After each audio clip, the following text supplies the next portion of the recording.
mind and on my heart. In the rising, to the setting of the sun, I will honour the gods.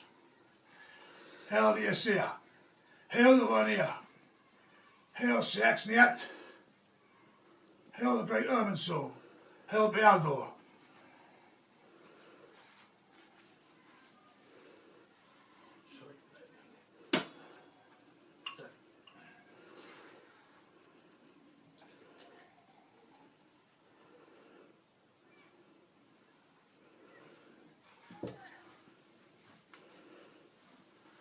I call on thee, Thenor, please hallow and make sacred this libation.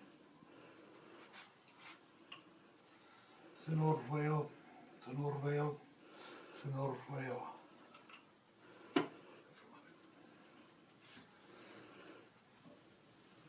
Start with a prayer to our bare-faced god Bealdor. Hail Bealdor, favoured son of great one-eyed Woden and Frigg, of those who depart this realm before their time, best of gods. Hail Shining One, help us to see what must be done and have the courage to do it even when it will hurt those we love and love us beyond cost. Help us, fair-faced one, and light the hard path we must walk. May we observe your wisdom and your guiding and your resignation to outlast the shadow. We honour your might, we honour the world which we walk. Hail God Balde, great God of the light. Hail Bealdor. Hail Bealdor.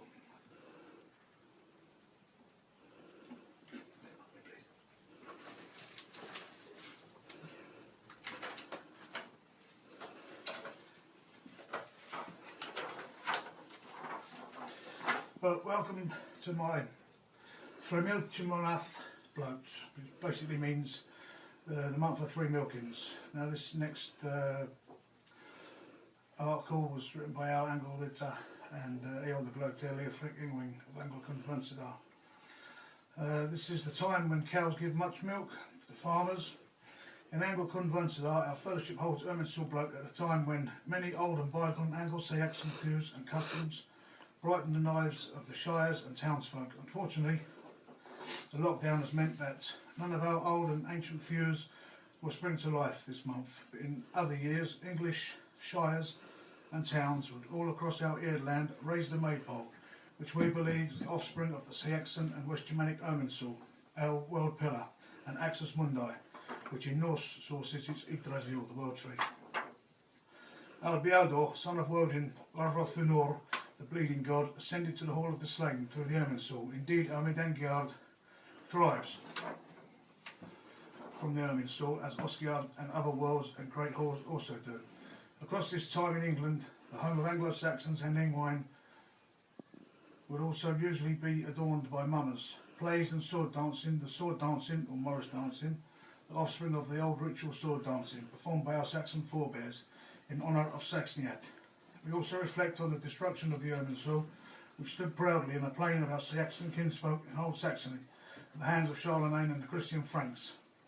Hail the great Thrimilcemonath!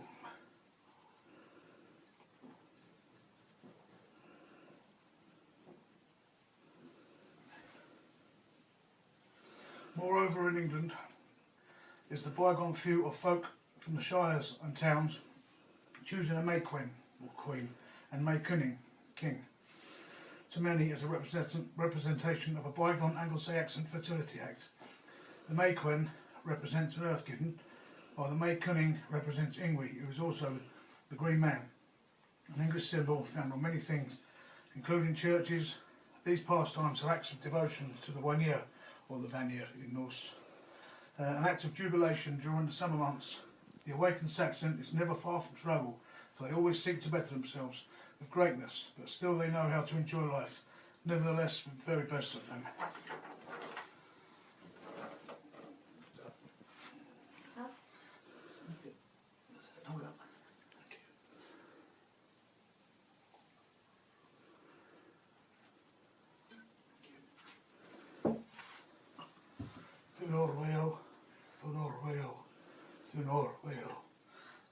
And finish up with the prayer to our tribal god, Thrimilcemonath.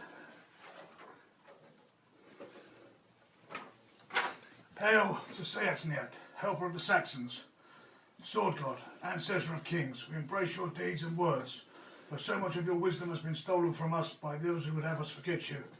But your people will not forget you. You rode with them across the cold North Sea to a new mysterious land and stood with them in battle, that they might hold that land against all foes. You helped them to raise their families and strengthen their bonds of kinship.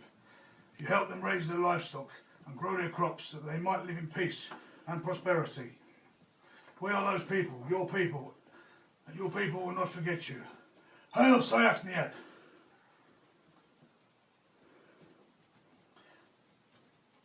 That is coming to the end now. As a hail to our Anglwita of Anglican Thrimilcemonath and Earl the Bloater, they are Thrimingwing. A shout out to our brothers in the north, Biermund, Grimsraven of the Northern Dawn Kindred, Woden's Hearth. Drink cows, Kingsman.